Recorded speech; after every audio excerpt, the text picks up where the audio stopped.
Alright, here we go. So today's video we are going to be matching an old table, like a family heirloom. We have multiple species of wood going on one tabletop. This is white oak. One of the leaves, one of the original leaves to the table is red oak. So we have to do multiple color matches for this one table, and anything that's old, it's never really straightforward. We're not doing anything to the legs, but this is, you know, a family heirloom. Somebody's family member passed it down to them, so we're going to try to nail that color for them and give them back a beautiful table. So when we have several different colors going on one top, that means we're going to be doing a couple matches. We have our red oak pieces right here and the white oak.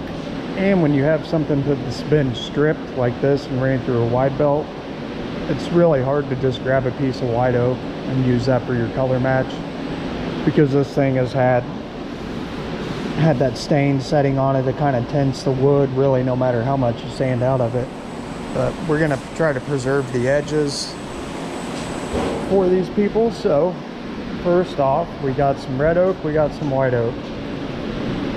As in my previous video, these have been sanded with 120, then 150. That's what we finished sand with in this shop, is 150.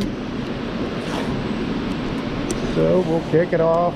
And I've already done a little work on this, but these types of things will come through, I'll get started on it, and then we have so many projects going on at one time, it's hard to stay on it. So we're getting back on it today. Kick it off, we'll do a 1, 2, 3. And the biggest thing when you're refinishing an old top like this, more than likely it's going to fisheye, or try to fisheye on you. And there's really only one solution that I have found that works for that, and that is incredibly light coats. If you actually lay a whole film down on it, your film, you know, everything connecting, it's going to fisheye. If you can leave little, you know, picture tiny little gaps in between all of the finish, as it's atomized, it doesn't really ever connect, therefore it won't fisheye. You have to build that up slowly over time. You can imagine how much furniture polish has been put on this thing over the years. Scott's Liquid Gold is my freaking arch nemesis. That stuff is full of silicone, and that is really hard to deal with as a finisher. So we're going to go ahead and start on our red oak part,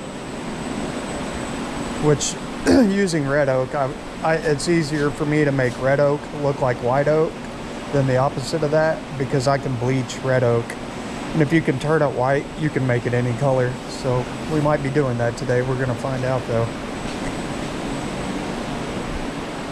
So I've got a previous recipe that I had already started on like a month ago. And we're going to go ahead and mix that up and see what it looks like on our red oak.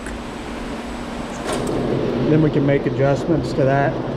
You know, it's red oak. White oak doesn't have red, so if we got red in it, we'll probably take the red out when we do the white oak portion of the table. But let's kick it off. We got 3 gilsonites. Again, gilsonites, it's more of like you're not going to just stain something gilsonite. It's more of it's going to add something to an existing color. Usually if I'm doing anything old, it's going to have a lot of gilsonite in it. It just gives it, so sometimes you're not trying to match the stain color, you're trying to match the clear coat, because the clear coat has absorbed the stain over time, and just the natural yellowing process of being out in the sun and, you know, wear and tear. That's where your gilsonite comes in handy. So we're going to kick it off with 3 of those, close as we can get. And we're going to put a little bit of burnt umber. That's going to give us the orange we're looking for. There's several ways to get orange, but this color is orange brown kind of thing going on. Oh, we went over a little bit, so we're going to have to write that down.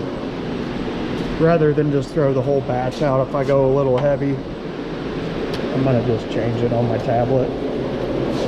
We're gonna go to 0.50 on that. Oh, my pen's probably dead, is it? No, it's working. So rather than throw the whole batch out, going over a tiny little bit's not gonna make a huge difference. On this color, if it was like a really strong red, it would make all the difference in the world, and we would have to dump the batch out and start fresh. I'm going to add a little bit of yellow oxide. We're kind of making an ugly green color, honestly. It won't look like that on the table, but it's going to look like that just looking at the stain itself.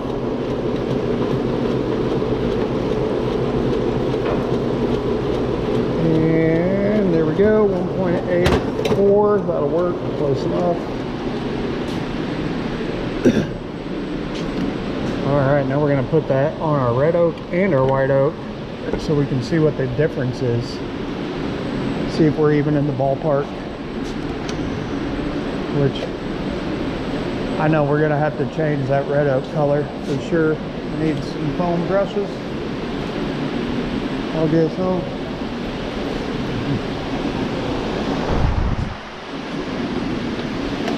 Alright, so we're going to lay down that stain color on both species of wood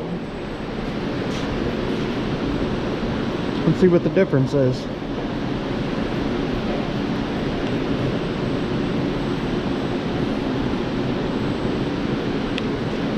And the crazy part about this is that the table came to us with the red oak. We made one of the leaves for it, but the other one was existing. So that table, when it was constructed, was made out of two different species of oak.